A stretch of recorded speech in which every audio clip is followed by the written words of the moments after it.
Born in 1906 to the lineage of Grand Duchess Elena Vladimirovna and Prince Nicholas of Greece and Denmark, she epitomized the regal heritage of her maternal great-grandfather, Emperor Alexander II. Inheriting her mother's resplendent beauty and possessing impeccable taste, she ascended to the pinnacle of British fashion as the consort of Prince George, the fourth son of George V in 1934, etching her name as an icon of the 20th century couture scene.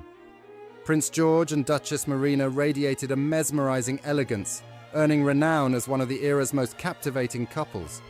Marina captivated hearts not only with her physical allure and sartorial finesse, but also with her philosophical approach to fashion, viewing it as a manifestation of artistic expression rather than a mere commercial enterprise. Upon her arrival in the United Kingdom, Marina sparked a frenzy of admiration. Not only did members of the British aristocracy fall under her spell, but ordinary citizens, witnessing her debut at Victoria Station, fervently implored her to remain true to herself. Unyielding to the pressures exerted by her royal in-laws, who harboured reservations about her style and popularity compared to the Duchess of Kent, Marina remained steadfast in her identity. Yet, amidst the tumult, she possessed a treasure to unveil. A magnificent aquamarine floral tiara crafted by the hands of French artisan Georges Fouquet in 1908. Originally fashioned as a broad enamel hoop adorned with sizable diamond blooms, each centerpiece featured a lustrous oval aquamarine, accented by pearl-studded petals. Debuted at the 1910 Brussels Exposition, the tiara's journey into the Duchess of Kent's possession remains shrouded in mystery. Though she graced several portraits donning the tiara, its design had undergone modification, discarding the enamel hoop in favor of a satin foundation embellished with aquamarine floral motifs. Among the Dukes of Kent's prized possessions was a pearl ensemble comprising a tiara and earrings, a mosaic of fragments resembling delicate floral clusters on slender stems. Upon my initial encounter with them, I was struck by their resemblance to glistening apples. Crafted in 1890 for Grand Duchess Maria Pavlovna, this exquisite set bore witness to her affinity for unique adornments. However, for reasons unknown, she chose not to don the ensemble, opting instead to bestow it upon her daughter on her wedding day. Elena Vladimirovna, in turn, passed down the pearl set to her youngest daughter upon her union with the Duke of Kent. Such was the intricate journey undertaken by these jewels, yet their odyssey did not culminate there. Allow me to delve deeper into the tale of the tiara. Originally comprising 17 circles, 2 were subsequently repurposed into elegant earrings, a decision I deem quite astute. The tiara's base was ingeniously rendered more pliable to facilitate its transformation into a necklace. Princess Marina held this set in high esteem, gracing ceremonial occasions and balls with its resplendent presence. Notably, she adorned herself with pearls to commemorate the wedding anniversary of Dutch monarchs Juliana and Bernhard. The set's next custodian was Princess Alexandra of Kent, who from her youth exuded an irresistible charm when bedecked in pearls. Alexandra's fondness for pearls only deepened over time, evident in her extensive collection of pearl-adorned jewels, seamlessly complementing our set. Regrettably, the delicate pearl tiara found itself among the jewels liquidated by the Dukes of Kent to settle a substantial inheritance tax. The unforgiving laws of the land demanded this sacrifice, underscoring the poignant farewell to a treasure steeped in a rich, enigmatic past. The identity of the current owner remains shrouded in mystery, yet I trust that this custodian recognizes and preserves the magnificence of these Russian pearls. Moving on to another captivating piece from Princess Marina's collection, an exquisite tiara crafted by Cartier in the early 1900s. While its precise provenance eludes us, it is believed to have been acquired by the Duke of Kent for his beloved wife. Delicate diamond curls intertwine with floral motifs, each crowned with a resplendent pearl. Originally petite in size, the tiara underwent a transformation, with the addition of a lower tier of first-rate pearls, enhancing its allure. In my estimation, this modification only served to augment the tiara's splendor. A cherished favorite of Princess Marina, it graced numerous events, accentuating her attire with its timeless elegance. Official portraits immortalized the tiara's early days, offering a glimpse into its storied past. Per Princess Marina's wishes, the tiara passed to her youngest son, now adorning his wife, who, much like her predecessor, ensures its prominence among her jewels. Also nestled within Princess Marina's trove were star-shaped hair clips. Some liken them to orange blossoms, but to me they evoke celestial luminaries. Widely believed to have been bestowed upon the Duchess by her mother, Grand Duchess Elena Vladimirovna. Princess Marina graced numerous occasions adorned with diamond stars, each time radiating a captivating allure. Nestled amidst her dark locks, these celestial ornaments exuded a remarkable blend of delicacy and opulence. The daughter of the Duchess, Alexandra, also donned these stars on occasion, yet their fate following Marina's passing remains shrouded in mystery. Despite leaving her daughter scant jewelry, the diamond stars have remained unworn in recent times. However, tiaras were not the sole adornments favoured by our heroine. She also held a penchant for earrings.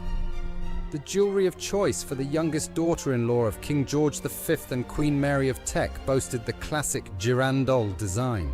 This intriguing term, originating from the French language and popularised by 18th century fashionistas, signifies a candelabrum adorned with crystal pendants or intricate sculptural elements.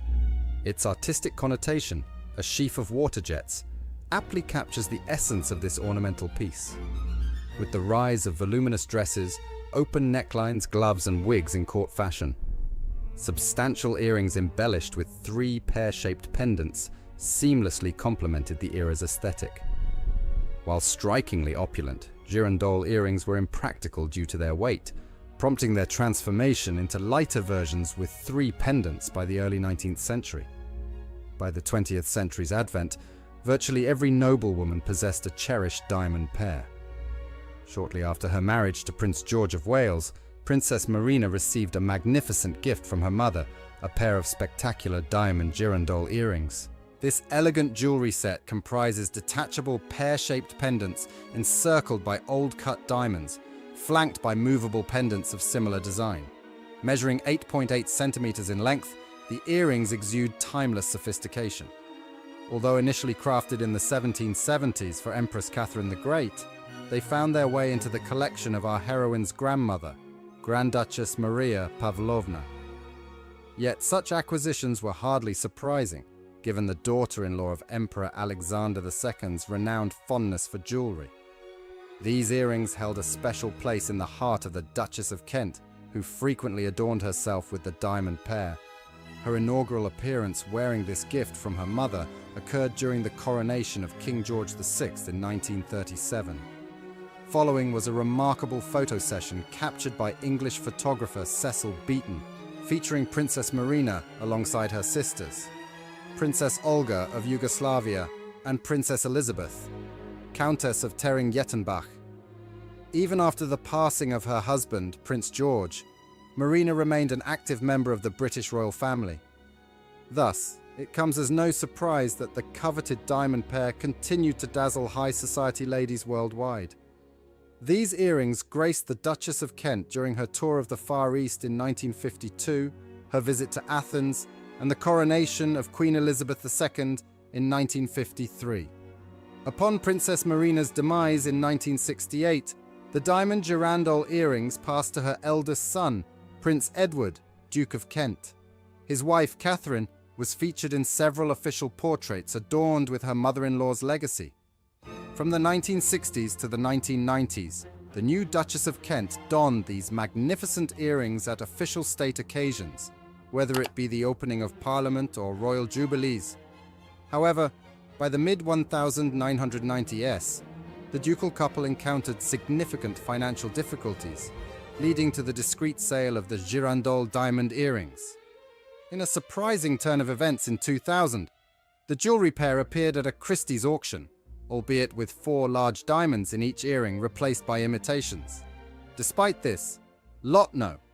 119 inches fetched £39,950, eventually finding its way to London's antique salon, S.J. Phillips.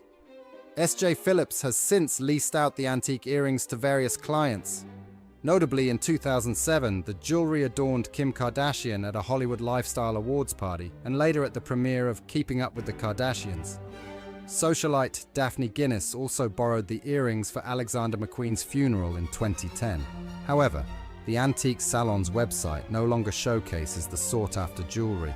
Instead, under an anonymous 5-digit article, only a pair of central pendants is listed, described as earrings drops with diamonds, 19th C, England, approximately 1770.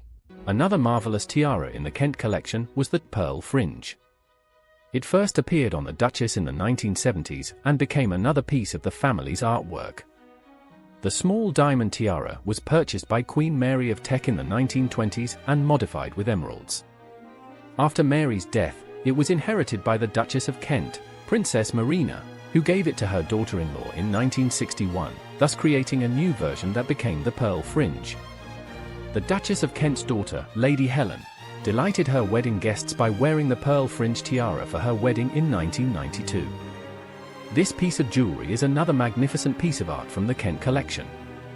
Another of the unique pieces of jewelry was the Cambridge Sapphire Parure, created by an unknown craftsman in the first half of the 19th century. This exquisite piece of jewelry was inherited by Queen Mary of Teck from her aunt, the Grand Duchess Augusta of Mecklenburg-Strelitz, who received it as a gift from her mother, the Duchess Augusta of Cambridge, on her wedding day in 1843. The original set included a tiara, a long necklace and a corsage brooch. It is known that Mary of Teck, showing her love of jewelry, often enhanced it. Thus, some of the diamond and sapphire elements from the tiara were used to create earrings, chokers, and sapphire bracelets. Even the corsage brooch underwent changes. The Cambridge Sapphire Parure was inherited by Marina, Princess of Greece and Denmark, Maria's daughter-in-law and goddaughter. Subsequently, in 1993, the original tiara was sold at a Sotheby's auction for financial reasons. In 1998, parts of it were auctioned again, but by the auction house Christie's. Thus, the fate of the Cambridge Sapphire Parure repeated the same fate as Georges Fouquet's tiara, first remodeled and then sold. The new tiara, known as the Kent Tiara Fringe, was created from a long original necklace. 5 brooch-shaped elements were masterfully attached to a modern frame, giving the jewelry a fringe style. Princess Marina of Greece and Denmark, Duchess of Kent, inherited not only the first tiara from the collection we described earlier, but also a second tiara, this time from the collection of her grandmother, Grand Duchess Maria Pavlovna Sr. This tiara, like the first, was inherited by her daughter, Grand Duchess Elena Vladimirovna. However, due to difficult circumstances, the Grand Duchess was forced to sell it, along with many other jewels, to provide for her family. The tiara was purchased by Martin Byraverton Damon for his wife Molly Fink. It later became part of a wedding gift in 1934 for the Duke of Kent and Princess Marina when it was purchased by the City of London Corporation through Molly after the death of her husband. This delightful tiara, returned to the Kent family in such a marvelous way, became known as the Kent Tiara Fringe. Made of gold and silver and set with diamonds, the Kent Tiara Fringe is currently owned by Maria Christina, Princess Michael of Kent. What makes this tiara distinctive is its uniqueness as, unlike many Kokoshnik-style tiaras, it cannot be worn as a necklace. Princess Marina regularly used her fringe tiara at ceremonial events, including the coronation of her brother-in-law, King George VI, in 1937. The tiara became an integral part of her image.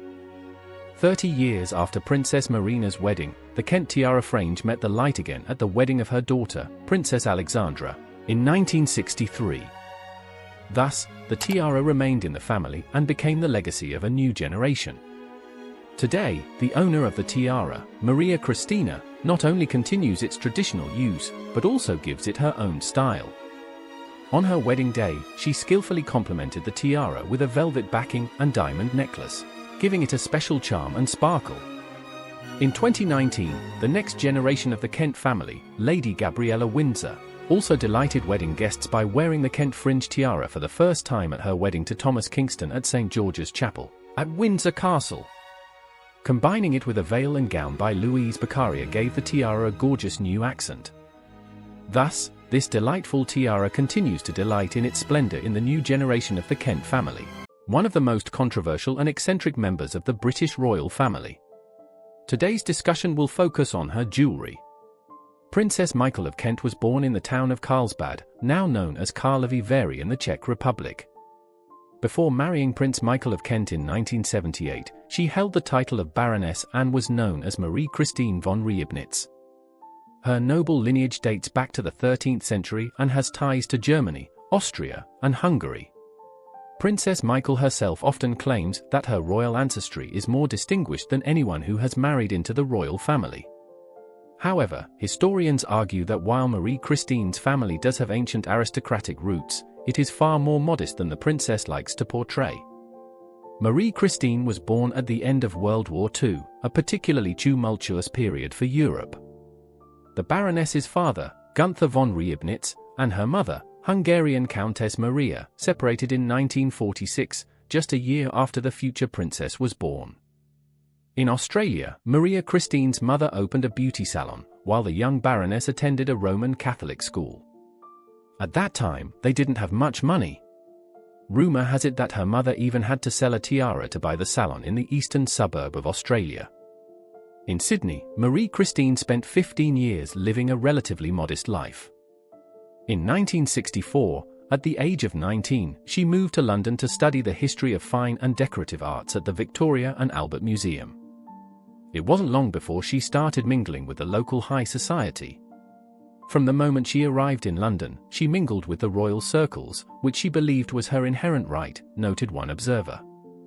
She was stunningly beautiful, tall, blonde, with blue eyes and chiseled features.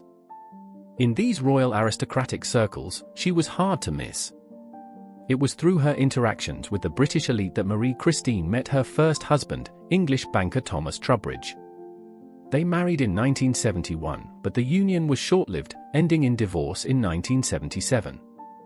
By that time, von Reibnitz had established her own business and built a successful career in interior design. Soon after, she met Prince Michael of Kent, a cousin of Queen Elizabeth II. Their friendship blossomed into a romance, and the couple decided to marry.